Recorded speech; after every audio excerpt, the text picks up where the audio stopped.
Hello friends! In this video we're gonna cover 7 key steps to nail perfect pit stop in Assetto Corsa competizione. To go from this race is fucked up totally for me, so it doesn't matter.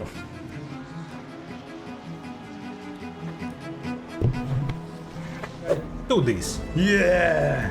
Won the pit stop fight! 2 overtakes! Mastering your pit stop not only prevents you from losing valuable time and positions, but can give you a powerful advantage, helping you execute an undercut on a car that you might be struggling to overtake during the race. And number 1 in the list is know your braking point. It's essential to train and prepare for the pit entry to avoid speed penalties. First, identify and memorize your braking point on the track so you won't get speeding penalties entering 50 km zone. If you are unsure about the braking distance, it's always safer to brake a little bit earlier than later. ACC possesses an insane 30 second stop and go, so no half a 0 second advantage worsens the risk to get such a huge penalty and ruin your race. Once you're good with the braking point, the next step is use automatic speed limiter. It has its pros and cons, but overall I recommend it for penalty safety reasons. Before entering the pit zone, your job is basically to downshift to first gear and lower speed under 50 km/h. Once you cross the pit line entry, you just hit the throttle and pit limiter will maintain your speed under 50 km/h. As a drawback, while exiting the pit lane, automatic limiter holds you just a bit longer before disengaging, costing you a fraction of a time, but will cover a way to overcome this delay in the future. Remember, for the speed limiter to stay engaged, you must remain on the first gear. If you accidentally upshift to the second, the limiter will disengage and you will immediately risk a potential speeding. This can sometimes happen right after your pit stop. When you're eager to exit the boxes, you hit the throttle, hear the engine revving and instantly just upshift to second. I've been caught by this a few times myself, so be mindful to stay in first gear until you're fully clear of the pit lane. The third step is to use the bonnet cam. It's actually easier to spot the exact stopping point using the bonnet cam rather than the dashboard view. Sure, it might not feel as true or immersive, but it provides a huge advantage in precision, helping you avoid overshooting and losing time. In fact, almost all sports drivers use this view, so don't hesitate to give it a try. You can fine-tune bonnet cam position in the camera settings to your taste to be more precise on the pit box stop. Else, as you approach the pit lane, aim directly for your pit boxes. Cars in the pit lane are invisible, so you won't need to worry about collisions. Just head straight to your crew for a quicker, smoother stop. Step number 4. Slow down in advance. For the stop itself, start slowing down about 20 meters before your pit box marker. Don't wait until the last second to hit the brakes hard, locking up your fronts, as most likely you will overshoot. Half a second saved isn't worth the potential 5-second loss if you miss the mark. In tricky situations like when there's a lot of cars on the boxes and visibility is limited, consider using a third-party HUD like ACC Drive, not an ad, just a tip. It can give you a reference for how far away your pit box is, so you can start braking in advance without the risk of overshooting. Keep in mind that you need to stop precisely in the middle of your pit box marker. If you're off the center, your crew will need to realign the car, costing you a valuable time.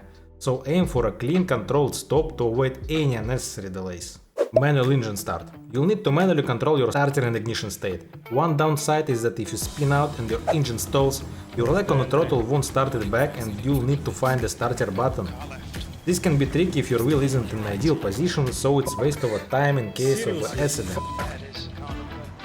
But there is a huge benefit for pit stop. With automatic settings, you have to press and hold the starter button to turn off the engine, which takes longer. With manual control, you can simply hit the ignition button to switch it off instantly, so the crew can start working on the car right away. Unfortunately, you cannot turn off the car with ignition button in automatic mode. That's why you have to use manual. Once installed, don't forget to turn it back again. Better to do it right after the stop to not forget about it afterwards. After the pit stop, the next step is to start the engine back again at the right time. Press the starter button as soon as the pit timer shows 1 second remaining. Be careful not to start the engine any sooner, as it will stall again when the crew drops the car from the jacks. Now, when it comes to pit exit, as I mentioned earlier, the pit limiter will hold you a bit longer than necessary. If you prefer, you can manually disengage it a little earlier from the HUD menu. However, doing this comes together with a potential risk. If you disengage too early, you could get a 30-second stop and go penalty. Personally, I don't think this risk is worth it, as it's better to let automatic limiter do its job and stay safe. And some bonus hint. Sometimes during an intense race, you're so focused that you don't have time to adjust your pit strategy. You might think, You can make some changes while driving through the pit lane under the pit limiter. But what if your pit box is right at the start of the pit lane and you won't have time to do anything there? We think we'll see light rain in the next 30 minutes. Fuck! Well, the position of your pit box is often determined by how early you join the server compared to the other drivers. So, if you were the first to join, your box will be closest to the pit exit. If you were 10th to you join, you'll be near to the 10th boxes, and so on. So, if you want to have more time to configure a pit stop, aim to join the server as early as possible to benefit from a closest to exit pit box position on the pit lane. And now, here's a real race example from the LFM Pro series where I managed to overtake 2 cars by executing the perfect pit stop. I had a better pace and catch the guys ahead. So, not to waste time in traffic, I decided to try an undercut. But... Oh fuck. They also decided to pit. except that Ferrari who decided to stay in the last moment. Look out for the pit speed limit. Okay, let's see who's better on the pit stop. Clear left. So it was a fight of 3 of us, and I was determined to win this.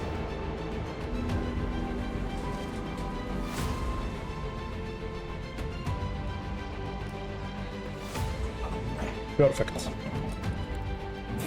Cool.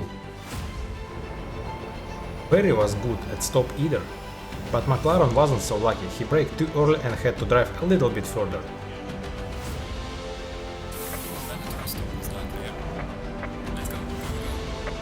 Okay, I was faster.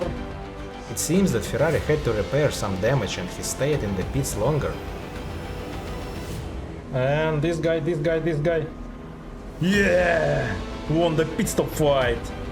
2 overtakes! But McLaren pit stop was ruined, he was dropped from the jacks right when I was passing him, but anyway he stayed still for a while. Maybe he started the engine too early and it stalled. Now you can see how crucial making the perfect pit stop might be. Exit's clear. Push. Thank you for watching. If I missed any tips about pit stops, feel free to share them in the comments.